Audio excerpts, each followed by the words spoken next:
News first ಲೈವ್ಗೆ ಸ್ವಾಗತ. ನಾನು ವಿಜಯ್ ವೀರಪ್ಪ. ಮೊದಲಿಗೆ ಹೆಡ್ಲೈನ್ಸ್.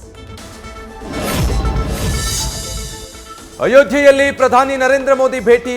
15,000 ಕೋಟಿಯ ವಿವಿಧ ಯೋಜನೆಗಳಿಗೆ ಚಾಲನೆ ನೀಡಲಿರೋ ನಮೋ. ವಿಶ್ವದರ್ಜೆಯ ವಿಮಾನ, ರೈಲು ನಿಲ್ದಾಣ ಲೋಕಾರ್ಪಣೆ ಮಾಡಲಿದ್ದಾರೆ ಪ್ರಧಾನಿ.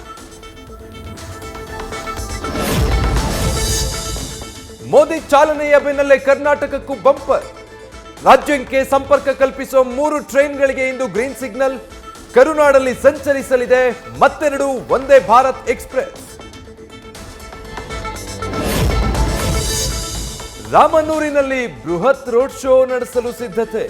ಮೋದಿ ಶಕ್ತಿ ಪ್ರದರ್ಶನದಲ್ಲಿ ಸುಮಾರು 1 ಲಕ್ಷ ಜನರು ಭಾಗಿ ಸಾಧ್ಯತೆ. ನಮೋ ಭದ್ರತೆಗಾಗಿ ಒಟ್ಟು 4,000 ಪೊಲೀಸರ ನಿಯೋಜನೆ.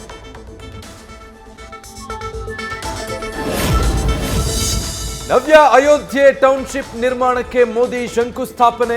1,400 ಎಕರೆ ಜಾಗದಲ್ಲಿ ನಿರ್ಮಾಣವಾಗಲಿರೋ ಹೊಸ ಟೌನ್ಶಿಪ್. ಭಕ್ತಾದಿಗಳ ಅನುಕೂಲಕ್ಕಾಗಿ ಭವ್ಯ ಭವನಗಳ ನಿರ್ಮಾಣ.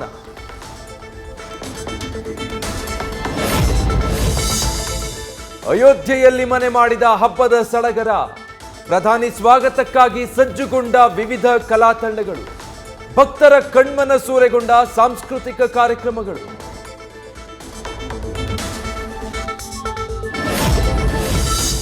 ಚಿತ್ರದುರ್ಗದಲ್ಲಿ 5 ಅಸ್ಥಿಪಂಜರ ಪತ್ತೆ ಕೇಸ್ನಲ್ಲಿ ಚುರುಕುಗೊಂಡ ತನಿಖೆ. ಬಸವೇಶ್ವರ ಆಸ್ಪತ್ರೆಗೆ ಅಸ್ಥಿಪಂಜರಗಳ ರವಾನೆ. ಪೋಸ್ಟ್ಮಾರ್ಟಂ ಮೂಲಕ ಸತ್ಯಾಂಶ ಬಯಲು ನಿರೀಕ್ಷೆ. ಇನ್ನೊಂದೆಡೆ ಮುಂದುವರಿದ ಎಫ್ಎಸ್ಎಲ್ ಟೀಮ್ ಪರಿಶೀಲನೆ. ಅಸ್ಥಿಪಂಜರ ಪತ್ತೆ ಪ್ರಕರಣಕ್ಕೆ ಟ್ವಿಸ್ಟ್. ಇಬ್ಬರ ಚಿತ್ರಹಿಂಸೆಯಿಂದ ಆತ್ಮಹತ್ಯೆ ಎಂದು ಡೆತ್ ನೋಟ್. ಆ ಇಬ್ಬರು ವ್ಯಕ್ತಿಗಳಿಗಾಗಿ ಪೊಲೀಸರ ತಲಾಶ್. ಜಮೀನು ವಿವಾದದ ಕಲಹದ ಬಗ್ಗೆಯೂ ಹೆಚ್ಚಾಯಿತು ಡೌಟ್.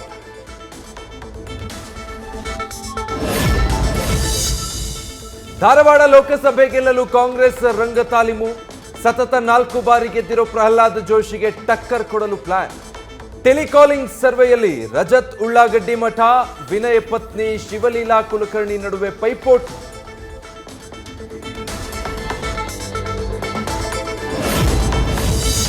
ಬಿಜೆಪಿ ಜೆಡಿಎಸ್ ಮೈತ್ರಿ ಸಕ್ಸಸ್ಗೆ ಎಚ್ಡಿಕೆ ಮೆಗಾ ಪ್ಲಾನ್. ಲೋಕಸಭಾ ಚುನಾವಣೆ ಹಿನ್ನೆಲೆ ಸಂಕ್ರಾಂತಿ ಬಳಿಕ ರಾಜ್ಯ ಪ್ರವಾಸಕ್ಕೆ ತಯಾರಿ. ಆಪರೇಷನ್ ಹಸ್ತ ಭೀತಿಯಿಂದ ಸ್ಥಳೀಯ ಮುಖಂಡರನ್ನ ವಿಶ್ವಾಸಕ್ಕೆ ತೆಗೆದುಕೊಳ್ಳಲು ಎಚ್ಡಿಕೆ ಚಿಂತನೆ.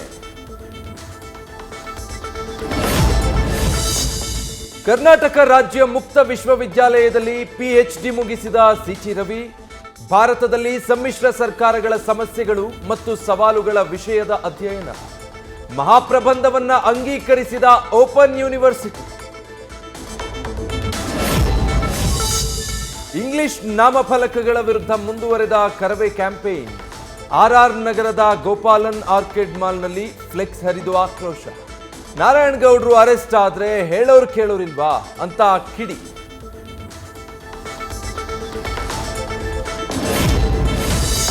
ಬಸ್ ರಶ್ ಇದೆ, ಬೇರೆ ಬಸ್ಗೆ ಬನ್ನಿ ಅಂದಿದ್ದೆ ತಪ್ಪ. ಸಾರಿಗೆ ಬಸ್ ಅಡ್ಡಗಟ್ಟಿ ಕಂಡಕ್ಟರ್ ಚಾಲಕನಿಗೆ ಥಳಿತ.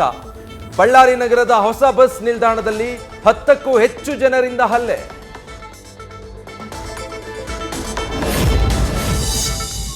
ಯಾದಗಿರಿಯಲ್ಲಿ ಪಡಿತರ ಅಕ್ಕಿ ಕಳ್ಳತನ ಪ್ರಕರಣಕ್ಕೆ ಬಿಗ್ ಟ್ವಿಸ್ಟ್. ಬಿಜೆಪಿ ಮುಖಂಡ ಮಣಿಕಂಠ ರಾಠೋಡ್ ಸಹೋದರನ ರೈಸ್ ಮಿಲ್ ಮೇಲೆ ದಾಳಿ. ಬರೋಬ್ಬರಿ 700 ಕ್ವಿಂಟಾಲ್ ಅಕ್ಕಿ ವಶಪಡಿಸಿಕೊಂಡ ಅಧಿಕಾರಿಗಳು.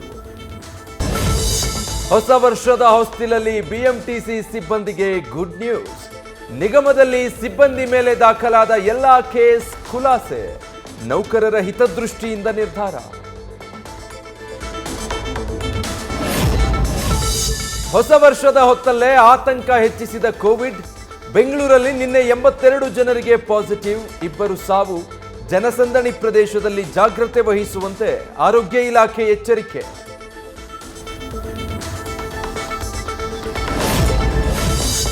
ಬಾಗಲಕೋಟೆ ಜಿಲ್ಲೆಯ ಮಹಾಲಿಂಗಪುರದಲ್ಲಿ ಹೊಸ ವರ್ಷಾಚರಣೆ ಬಹಿಷ್ಕಾರಕ್ಕೆ ಆಗ್ರಹ. ವಿಎಚ್ಪಿ ಬಜರಂಗದಳ ನೇತೃತ್ವದಲ್ಲಿ ಅಭಿಯಾನ. ನಮ್ಮದು ಹೊಸ ವರ್ಷ ಯುಗಾದಿ, ವಿದೇಶಿ ಸಂಸ್ಕೃತಿ ಬೇಡ ಅಂತ ಜಾಗೃತಿ.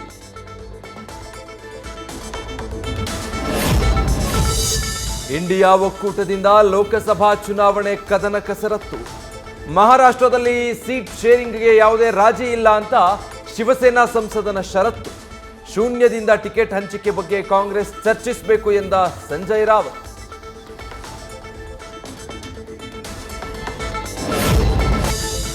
ದಕ್ಷಿಣ ಕಾಶ್ಮೀರ ಕೊಡಗಿಗೆ ಮೆರುಗು ತಂದ ಕಾಡು ಮಲ್ಲಿಗೆ. ಎತ್ತ ನೋಡಿದ್ರೂ ಹಾಲ್ ಚೆಲ್ಲಿದಂತೆ ಹರಡಿಕೊಂಡಿರುವ ಚಳಿಗಾಲದ ಪುಷ್ಪರಾಣಿ. ರಸ್ತೆಗಳಲ್ಲಿ ಕಣ್ಮನ ಸೆಳಿತಾ ಇದೆ ಶ್ವೇತವರ್ಣದ ಹೂಗಳ ಸೊಬಗು. ರಾಜ್ಯದಲ್ಲಿ ಕಾಟೇರ ಚಿತ್ರದ ಅಬ್ಬರ. ರಿಲೀಸ್ ಆದ ಮೊದಲ ದಿನ ಡಿ ಬಾಸ್ ಸಿನಿಮಾಗೆ ಭರ್ಜರಿ ರೆಸ್ಪಾನ್ಸ್. ಫಸ್ಟ್ ಡೇನಲ್ಲಿ 15 ಕೋಟಿ ಗಳಿಸಿದ ದರ್ಶನ್ ಚಿತ್ರ. ನ್ಯೂಸ್ ಫಸ್ಟ್ ನಿರ್ಭೀತಿಯಿಂದ ನಿಮ್ಮ ಪರವಾಗಿ.